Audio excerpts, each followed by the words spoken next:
Welcome back to the DAWG Mentality, winning in business, sports, and life. I'm your host, Jeffrey Wendel. Over the first 4 episodes, we laid the foundation.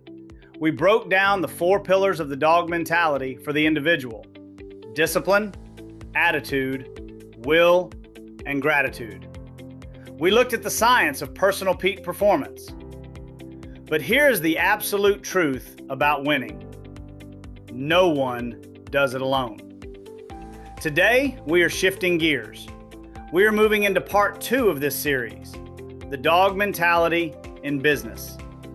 And we're starting with the most critical, most misunderstood, and most powerful force in any organization: culture.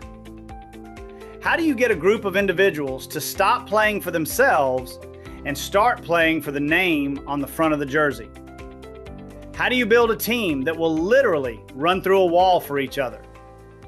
Today, we're going to look at the science and the strategy behind winning team cultures. We're going to look at Navy SEALs, championship sports teams, and a massive study by Google.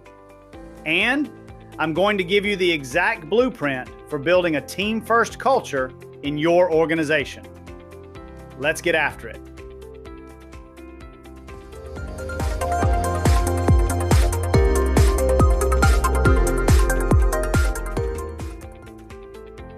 Let's start with a question that every business leader asks. What makes a perfect team? Is it putting the smartest people in the room? Is it having the most experienced veterans? Is it having a strong, dominant leader? A few years ago, Google decided they wanted the definitive answer to this question. They launched something called Project Aristotle. They studied more than 200 of their own teams across engineering, sales, and product management. They looked at over 250 different variables. They ran dozens of statistical models. They wanted to find the perfect algorithm for team success. And what they found completely shocked them. Google discovered that who is on a team matters much less than how the team members interact. Let me say that again. The roster matters less than the relationships. They identified 5 dynamics of effective teams. And the number 1 dynamic, the absolute most important factor that separated the highest performing teams from the rest, was something called psychological safety. Now, what is psychological safety? The term was coined by Harvard Business School professor Amy Edmondson. She defines it as a shared belief held by members of a team that the team is safe for interpersonal risk-taking.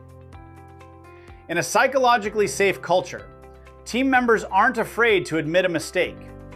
They aren't afraid to ask a dumb question. They aren't afraid to pitch a wild idea. They know they won't be punished, humiliated, or embarrassed by their leader or their peers. When Google looked at their sales teams, the results were staggering.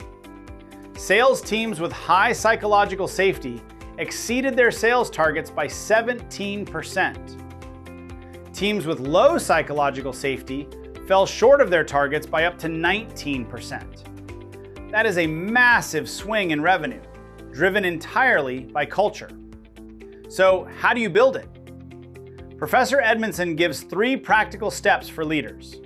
First, frame the work as a learning problem, not an execution problem. Acknowledge that there is uncertainty and that you need everyone's brain engaged. Second, acknowledge your own fallibility. As a leader, you have to be willing to say, I might miss something here. I need to hear from you.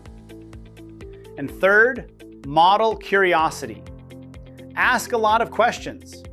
If you want a DAWG mentality culture, you have to create an environment where people feel safe enough to give you their absolute best.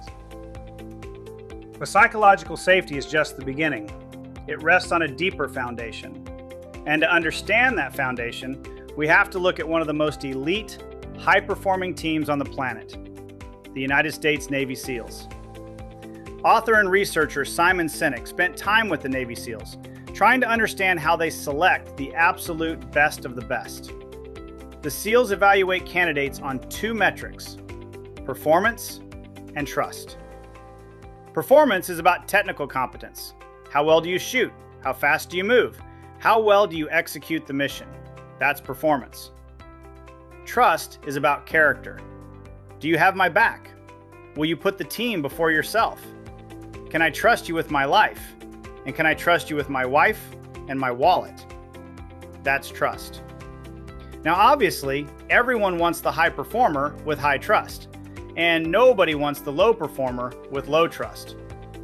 But what happens when you have to choose?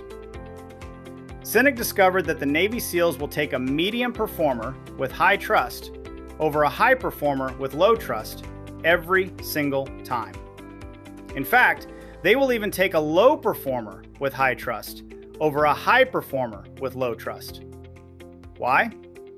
Because the SEALs recognize that a high performer with low trust is a toxic team member.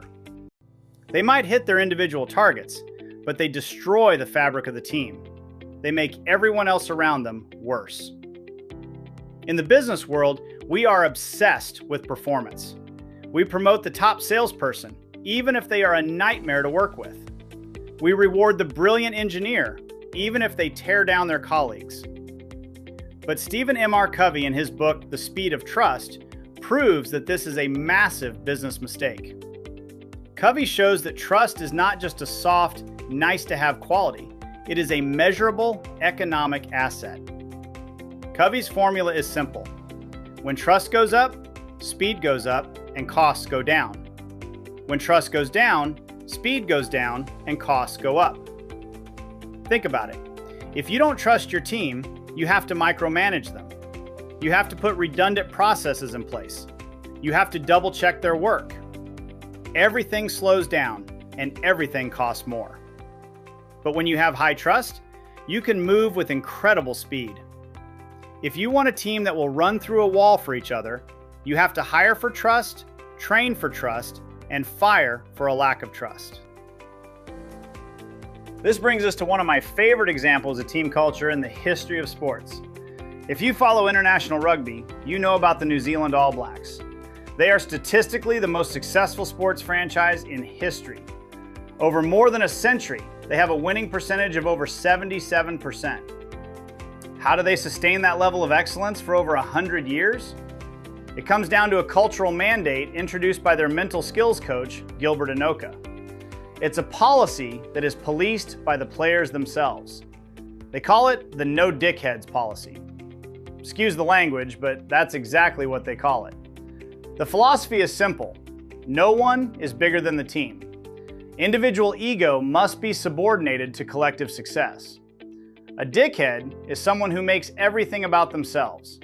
They put their own needs, their own stats, and their own glory above the team.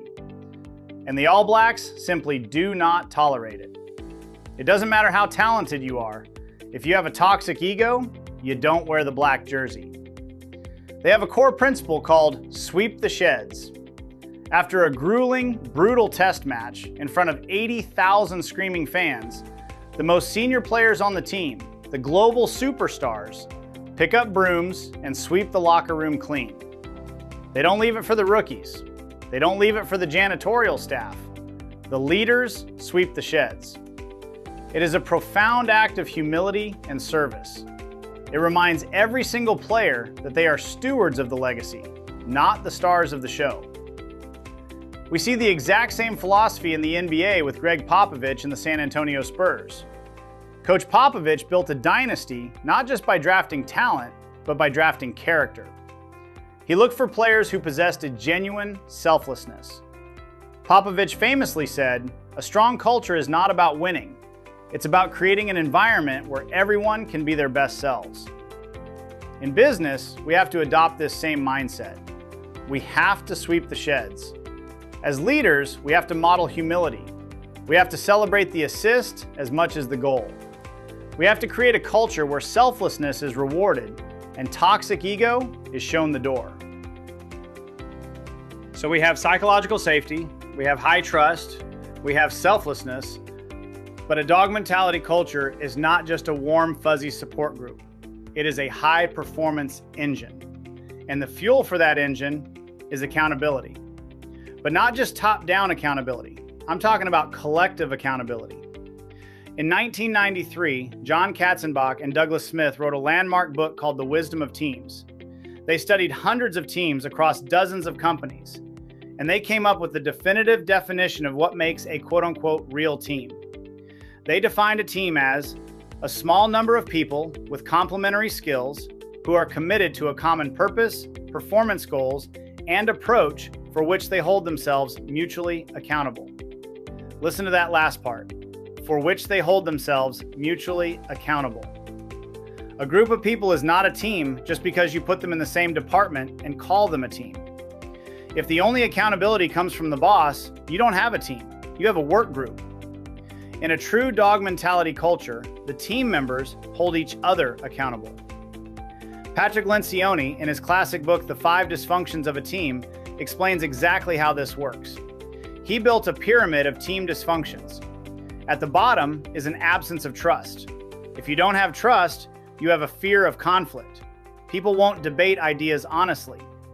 If you don't have healthy conflict, you have a lack of commitment. People won't buy into the decisions. And if you don't have commitment, you have an avoidance of accountability. Team members won't call each other out on counterproductive behavior. But when you build that foundation of vulnerability-based trust, when people feel safe to debate, when they commit to a shared goal, then and only then will they hold each other accountable. Recent research published in the Journal of Business Ethics in 2021 confirmed this.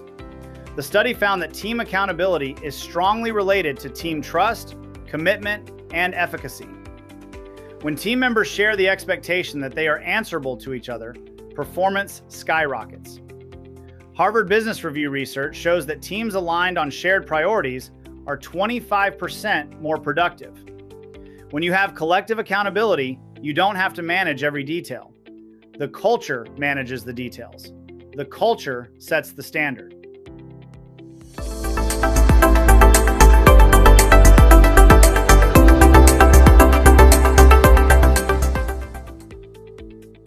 Building a DAWG mentality team culture doesn't happen by accident. It is a deliberate, daily practice. It requires psychological safety, where people can take risks and learn from mistakes. It requires prioritizing trust and character over raw, toxic talent. It requires a no dickheads policy and leaders who are willing to sweep the sheds. And it requires a shared commitment to collective accountability. When you build that culture, you don't just get better results. You get a team that will run through a wall for each other. You get a team that is unbreakable. Here is your challenge for this week. I want you to look at your team, whether you are the CEO, a middle manager, or a frontline contributor. I want you to assess your culture on the Navy SEAL matrix. Are you rewarding high performers who have low trust? Are you tolerating toxic behavior because someone hits their numbers? Identify one area where you can increase psychological safety this week. Acknowledge a mistake. Ask a question you don't know the answer to. Frame a challenge as a learning opportunity. Take one step toward building a culture of trust. Next time on the DAWG Mentality, we are going to talk about setting audacious goals. We're going to look at the science of aiming high and how to push your team beyond what they think is possible. Until then, remember, the roster matters, but the relationships win championships. Keep building, keep leading, and keep that DAWG mentality. I'm Jeffrey Wendel. I'll see you next time.